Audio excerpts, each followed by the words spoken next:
এয়া লওক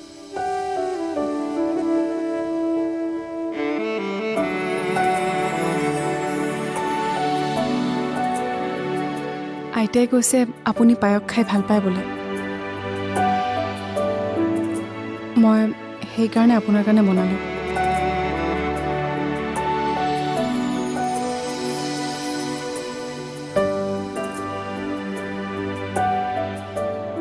ভাল হোৱা নাই নেকি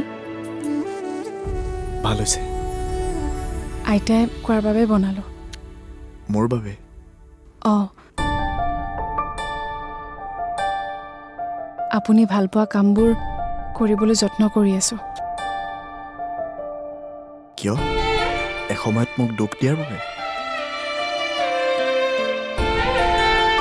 আজিকালি আপুনি সুখী হোৱা কামবোৰ কৰি মোৰ নিজৰো ভাল লাগে